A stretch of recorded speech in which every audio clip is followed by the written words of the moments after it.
Inilah silsilah Yesus Kristus, anak Daud, anak Abraham. Abraham memperanakan Ishak. Ishak memperanakan Yakub. Yakub memperanakan Yehuda dan saudara-saudaranya. Yehuda memperanakan Peres dan Zera dari Tamar. Peres memperanakan Hezron. Hezron memperanakan Ram. Ram memperanakan Aminadab. Aminadab memperanakan Nahazon. Nahazon memperanakan Salmon. Salmon memperanakan Boas dari Rahab. Boas memperanakan Obed dari Rut. Obed memperanakan Isai. Isai memperanakan Raja Daud. Daud memperanakan Salomo dari istri Uria. Salomo memperanakan Rehabeam. Rehabeam memperanakan Abia. Abia memperanakan Asa. Asa memperanakan Yosafat. Yosafat memperanakan Yoram. Yoram memperanakan Uzia. Uzia memperanakan Yotam. Yotam memperanakan Ahaz. Ahaz memperanakan Hizkia. Hizkia memperanakan Manasye. Manasye memperanakan Amon. Amon memperanakan Yosia. Yosia memperanakan Yekhoya dan saudara-saudaranya pada waktu pembuangan ke Babel. Sesudah pembuangan ke Babel, Yekhonya memperanakan Shealtiel. Shealtiel memperanakan Zerubabel. Zerubabel memperanakan Abihud. Abihud memperanakan Elyakim. Elyakim memperanakan Azor. Azor memperanakan Zadok. Zadok memperanakan Akhim. Akhim memperanakan Eliud. Eliud memperanakan Eleazar. Eleazar memperanakan Matan. Matan memperanakan Yakub. Yakub memperanakan Yusuf suami Maria yang melahirkan Yesus yang disebut Kristus. Jadi seluruhnya ada 14 keturunan dari Abraham sampai Daud, 14 keturunan dari Daud sampai pembuangan ke Babel, dan 14 keturunan dari pembuangan ke Babel sampai Kristus. Kelahiran Yesus Kristus adalah sebagai berikut. Pada waktu Maria ibunya bertunangan dengan Yusuf, ternyata ia mengandung dari Roh Kudus sebelum mereka hidup sebagai suami istri. Karena Yusuf suaminya seorang yang tulus hati dan tidak mau mencemarkan nama istrinya di muka umum, ia bermaksud menceraikannya dengan diam-diam. Tetapi ketika ia mempertimbangkan maksud itu, malaikat Tuhan nampak kepadanya dalam mimpi dan berkata, "Yusuf, anak Daud, janganlah engkau takut mengambil Maria sebagai istrimu, sebab anak yang ada di dalam kandungannya adalah dari Roh Kudus. Ia akan melahirkan anak laki-laki, dan engkau akan menamakan dia Yesus, karena dialah yang akan menyelamatkan umatnya dari dosa mereka." Hal itu terjadi supaya genaplah yang difirmankan Tuhan oleh Nabi. Sesungguhnya anak darah itu akan mengandung dan melahirkan seorang anak laki-laki, dan mereka akan menamai dia Immanuel, yang artinya Allah menyertai kita. Sesudah bangun dari tidurnya, Yusuf berbuat seperti yang diperintahkan malaikat Tuhan itu kepadanya. Ia mengambil Maria sebagai istrinya, tetapi tidak bersetubuh dengan dia, sampai ia melahirkan anaknya laki-laki, dan Yusuf menamakan dia Yesus.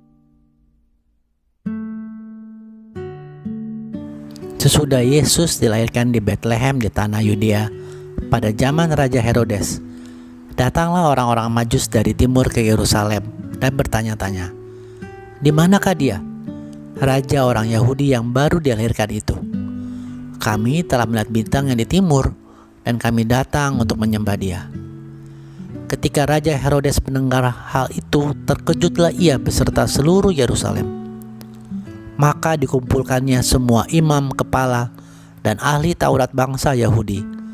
Lalu dimintanya keterangan dari mereka di mana Mesias akan dilahirkan. Mereka berkata kepadanya, "Di Betlehem di tanah Yudea, karena demikian ada tertulis dalam kitab Nabi. Dan engkau Betlehem, tanah Yehuda, engkau sekali-kali bukanlah yang terkecil di antara mereka yang memerintah Yehuda. Karena daripada mula akan bangkit seorang pemimpin yang akan mengembalakan umatku Israel." Lalu dengan diam-diam, Herodes memanggil orang-orang Majus itu dengan teliti bertanya kepada mereka, bila mana bintang itu nampak. Kemudian ia menyuruh mereka ke Betlehem. Katanya, Pergi dan selidikilah dengan seksama hal-hal mengenai anak itu. Dan segera sesudah kamu menemukan dia, kabarkanlah kepadaku, supaya aku pun datang menyembah dia." Setelah mendengar kata-kata raja itu, berangkatlah mereka. Dan lihatlah, bintang yang mereka lihat di timur itu mendahului mereka hingga tiba dan berhenti di atas tempat di mana anak itu berada. Ketika mereka melihat bintang itu, sangat bersukacitalah mereka. Maka masuklah mereka ke dalam rumah itu dan melihat anak itu bersama Maria, ibunya, lalu sujud menyembah dia. Mereka pun membuka tempat harta bendanya dan mempersembahkan persembahan kepadanya, yaitu emas, kemenyan, dan mur. Dan karena diperingatkan dalam mimpi supaya jangan kembali kepada Herodes, maka pulanglah mereka ke negerinya melalui jalan lain. Setelah orang Majus itu berangkat, nampaklah malaikat Tuhan kepada Yusuf dalam mimpi dan berkata, "Bangunlah, ambillah anak itu serta ibunya. Larilah ke Mesir dan tinggallah di sana sampai aku berfirman kepadamu. Karena Herodes akan mencari anak itu untuk membunuh dia."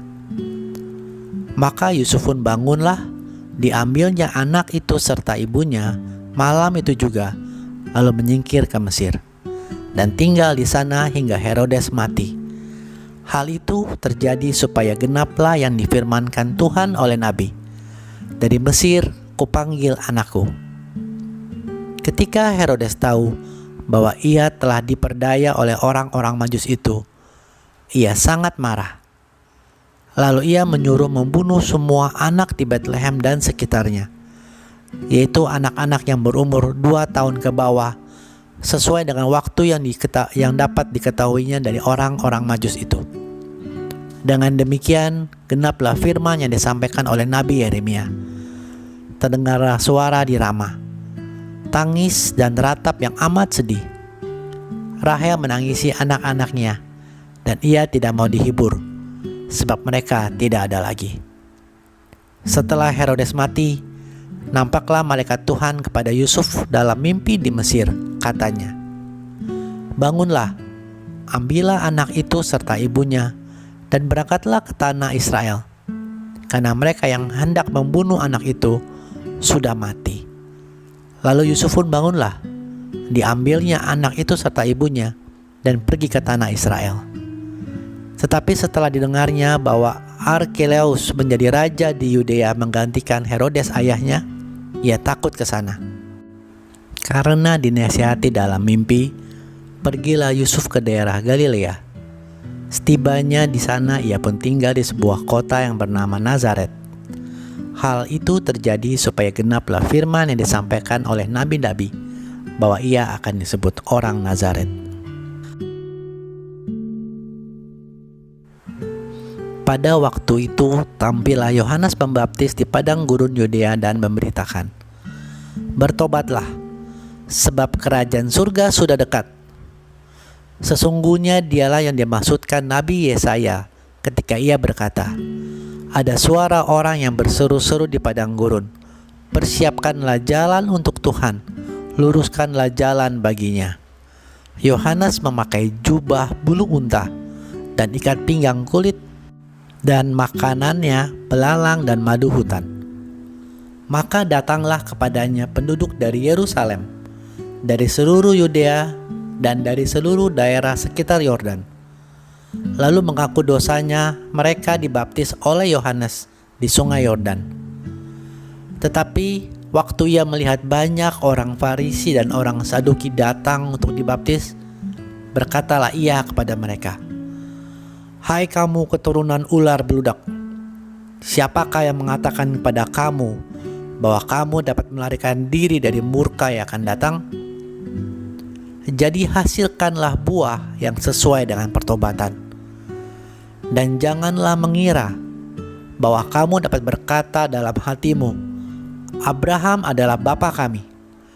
Karena aku berkata kepadamu, Allah dapat menjadikan anak-anak bagi Abraham dari batu-batu ini.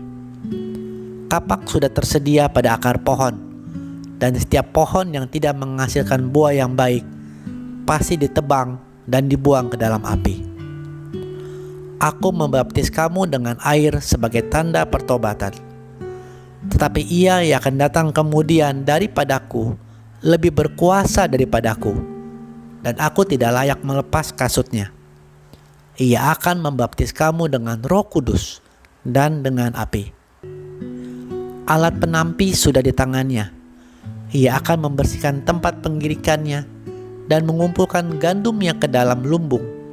Tetapi debu jerami itu akan dibakarnya ke dalam api yang tidak terpadamkan. Maka datanglah Yesus dari Galilea ke Yordan kepada Yohanes untuk dibaptis olehnya. Tetapi Yohanes mencegah dia, katanya, "Akulah yang perlu dibaptis olehmu, dan engkau yang datang kepadaku?" Lalu Yesus menjawab, katanya kepadanya, "Biarlah hal itu terjadi, karena demikianlah sepatutnya kita menggenapkan seluruh kehendak Allah." Dan Yohanes pun menurutinya. Sesudah dibaptis, Yesus segera keluar dari air, dan pada waktu itu juga langit terbuka, dan ia melihat Roh Allah seperti burung merpati turun ke atasnya. Lalu terdengar suara dari surga yang mengatakan, "Inilah anakku yang kukasihi, kepadanyalah aku berkenan."